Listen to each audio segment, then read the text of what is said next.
kita lanjut ke dividen. Nah, dividen itu apa sih? Jadi dividen ini adalah pembagian keuntungan dari si perusahaan ke pemegang sahamnya. Contohnya gini, kalian investasi di Bank BCA dengan sebanyak 3 juta atau 1 lot. Nah, setelah itu Bank BCA menerima keuntungan. Nah, Bank BCA ini akan memberikan sebagian dari keuntungannya untuk pemegang-pemegang sahamnya, termasuk kalian. Nah, lihatnya dari mana? Gampang banget. Kalian bisa langsung ke aplikasi RTI Bisnis. Nah, di sini itu lengkap banget. Di atasnya ada menu, kalian tinggal swipe aja ke yang paling kanan. Di situ ada menu kalender. Kalian tinggal pencet. Terus di bawahnya ada filter. Kalian bisa pilih yang dividen. Nanti akan muncul perusahaan-perusahaan yang akan bagi dividen dalam waktu dekat. Nah, salah satunya adalah BCA. Kalian bisa lihat yang paling bawah. Ada price-nya, ada come date, ada ex date, ada recording date, dan ada payment date. Nah, price-nya ini maksudnya apa? Price itu adalah dividen yang akan diberikan per 1 lembar saham.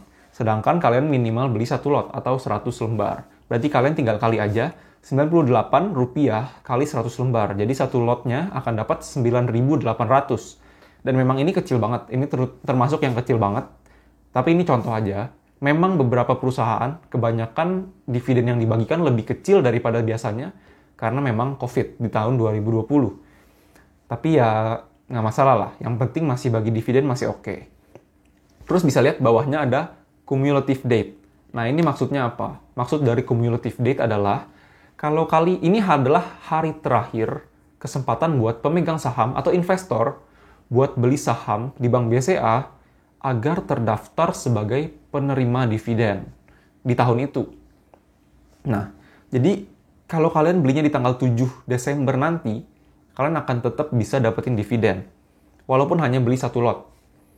Nah, untuk berikutnya ex-date artinya apa? Ex-date ini adalah batasnya, jadi udah lewat. Kalau kalian beli di ex-date, walaupun kalian beli 1 juta lot pun, kalian nggak akan dapat dividen sama sekali. Nah, di ex-date ini, kalian udah bisa jual saham kalian yang kalian beli kemarin. Jadi kalau kalian belinya di cumulative date nih, 1 lot. Terus besoknya di ex-date kalian mau jual sahamnya. Nggak masalah, akan tetap kejual dan kalian akan tetap terdaftar sebagai penerima dividen.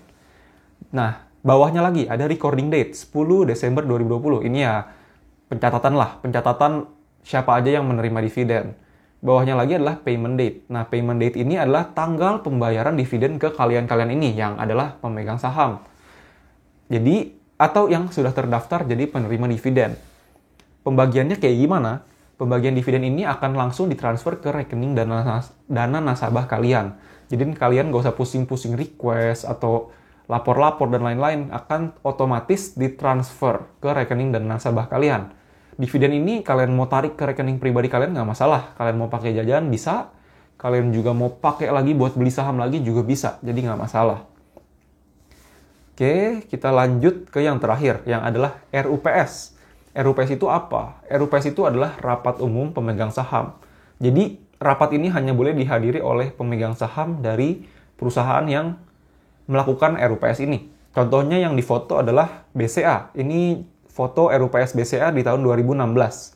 Jadi, kalian punya 1 lot saham BCA pun, kalian bisa tetap datang ke RUPS ini. Karena kalian tetap terdaftar sebagai pemegang saham, walaupun hanya 1 lot, yang mungkin cuma 0,0000%.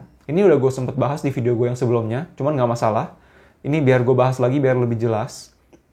Terus, kelebihannya ikut RUPS apa? Kok dimasukin ke keuntungan? Menurut gue keuntungan, karena kalau saham yang kalian pegang banyak, misalkan 20% atau belasan persen, kalian akan bisa memberikan menjadi pertimbangan keputusan yang akan diambil oleh perusahaannya. Contohnya adalah BCA. Jadi voting kalian, suara kalian akan berpengaruh terhadap kinerja atau keputusan apapun ke depannya dari perusahaan BCA ini, termasuk pembagian dividen. Jadi pembagian dividen biasanya diatur di RUPS ini. Baik kapan pembagian dividennya, apakah akan bagi dividen atau tidak, jumlah dividen yang akan diberikan berapa dan lain-lain akan dibahas di RUPS ini. Tapi kalau kalian nggak punya saham banyak-banyak gimana? Ya nggak apa-apa. Anggap aja ini adalah pengalaman. Jadi kalian datang RUPS, bisa tahu rasanya kayak gimana, terus kalian juga bisa koneksi, kalian bisa ketemu dengan orang-orang lain yang adalah pemegang saham. Bisa jadi kalian dapat teman bisnis, partner bisnis, atau teman buat sharing ilmu investasi dan lainnya. Jadi anggap aja sebagai pengalaman dan ilmu baru. Kalau kalian penasaran rasanya kayak apa, ikut RUPS, kalian bisa search aja di YouTube. Gue sempat lihat ada video orang yang ngevlog saat lagi RUPS. Jadi dia datang ke RUPS satu perusahaan dan dia rekamin, dia masukin YouTube. Kalian bisa tonton kalau memang penasaran, karena gue pribadi pun belum pernah ikut RUPS sampai sekarang. Karena kayak yang tadi gue bilang, gue itu fokus di keuntungan yang capital gain. Baik dividen sama RUPS gue nggak terlalu peduliin. Jadi ya kalau memang kalian suka, kalian bisa ikut. Mungkin nanti setelah COVID, gue akan ikut RUPS salah satunya. Jadi biar nggak penasaran juga rasanya kayak apa. Siapa tahu juga dapat kenalan. Siapa tahu nanti kalau kalian adalah pemegang saham yang gue datengin RUPS-nya, kita bisa ketemu ngobrol-ngobrol. Nggak ada yang tahu kan. Jadi mungkin aja bisa dapat teman baru dan lain-lain.